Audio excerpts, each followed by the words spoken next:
Photoshop has what's called a workspace, and a portion of all workspaces is usually a menu bar. Photoshop has a Tools panel on the left and an Options bar across the top. And on the right, and sneaky little one down here, are other panels. Years ago, these were called palettes, but in CS4, they changed their official term to panels.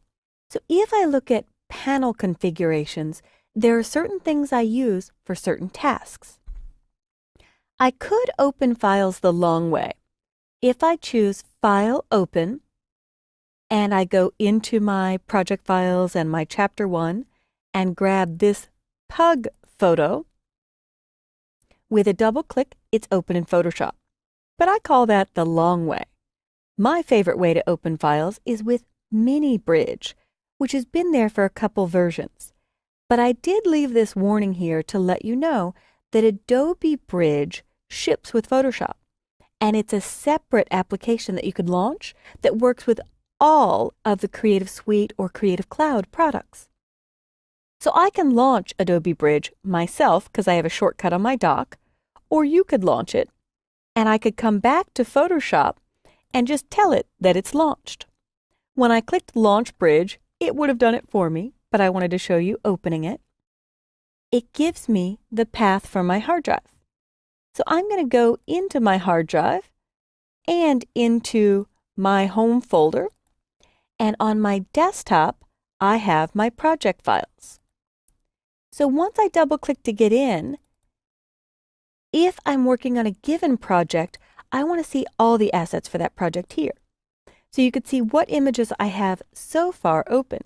So Mini Bridge, if I double-click, is a panel. Double-clicking on any panel collapses it.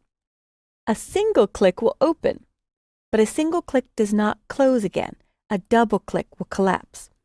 Same applies over here. I can double-click on color, double-click on adjustments, so I get more room for layers. Double-click again on adjustments and it expands. Double-click again on color and it expands. And one tap on Mini Bridge opens it. And I noticed that I have a New Orleans folder there. If I double-click to get in the New Orleans folder, I could see all of the images that are in that given folder, and I could make it much bigger. There's a lot of options for Mini Bridge. What I wanted to reinforce is there are tasks that I may complete in Photoshop that are very different on a given day. Most days, I'm just doing photo correction. However, I might be doing video editing or 3D. So under your window menu on both platforms is Workspace, and I could choose 3D. Now that's not a task for me today, so I will go back to Window, Workspace, and Essentials, which is the default workspace. In addition, when you launch Photoshop, if you locate the word Essentials on the upper right corner, that is your workspace switcher. It's a quick way to get to the typography workspace. If I'm doing a web page mockup or an app mockup for my iPad or iPhone or mobile and tablet, what I generically call devices, I might be using character and paragraph and building styles so I can do global changes. What this brings me back to is the panel configuration is your workspace, and you can create your own workspaces for how you'd like the panels arranged. I'm going to use my workspace switcher to go back to Essentials. And when I'm in Essentials, I'm going to click on Mini Bridge one time to open it and come back up a level to my Introducing Photoshop chapter and open this second pug image because I want to show you a neat little feature. Not only that he's adorable, this is Capone, like Al Capone, aka the Biscuit, but when he listens to my iPod, classical music puts him to sleep. I kid you not. So if I have both pug images open, I might want to see them both at the same time. Your open documents look the same on Windows and Mac. The only difference is the X is on the left on the Mac. That closes your file. On Windows, the X is on the right to close, just like your programs to close with the X is on the right on Windows. These are your files to open or close. And if I want to see the two pugs side by side, I can grab the file name and drag far right until I see a little blue bar. And when I see blue, I can let go, and now I'm viewing them side by side. I could use my magnifying glass tool and click once or twice to zoom in. Or I could do what's called a marquee zoom, click and drag on a given area like the tongue to zoom in. I can also do Window, Arrange, and choose to tile vertically, which is this configuration, Window, Arrange, tile horizontally, which doesn't give me the best view in this instance. So I will go back to Window, Arrange, tile vertically. And if I pop back down to Mini Bridge and open up a couple more images, I'll double click on this New Orleans shot, and I will leave it at that. I'll double click on Mini Bridge to get it out of the way. Under Window, Arrange, now I have more lit up workspace options. So I can choose 3 up vertical or 3 up stacked, leave a big one on the left, and make the other 2 open photos smaller on the right.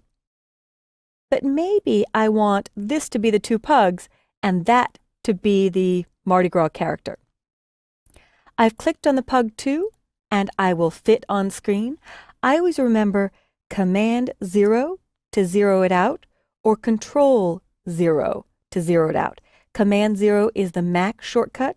Control 0 is the Windows shortcut. And that works in Photoshop, Illustrator, InDesign, and Acrobat. So if you like to use keyboard shortcuts, that's a great one to learn.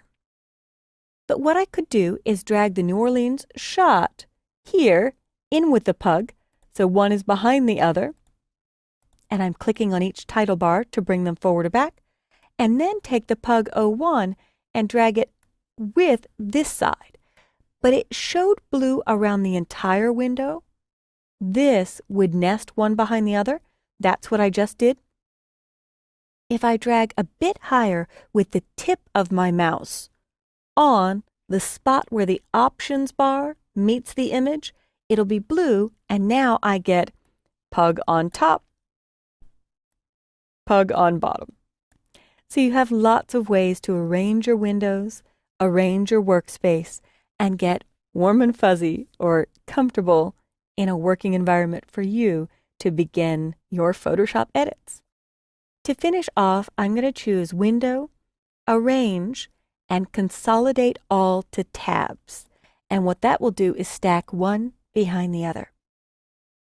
Now I'll finish off with a bonus tip for the power users. On the Mac platform, to bring one window forward or back, I use Command and the tilde key. That's the little squiggly line to the left of the number 1 on your keyboard. Command tilde is toggling between pug 1, pug 2, and New Orleans. On Windows, that's Control Tab. So I'd hit Control Tab to go to pug 1, pug 2, and New Orleans. And I'll finish it off with the last shot of my pug and encourage you to get out there, take a look at Window Workspace, Window Arrange, and even see if you can get savvy with your mouse and drag and drop to do your own custom window arrangements. This has been your tour of the Photoshop Workspace and the Workspace Switcher.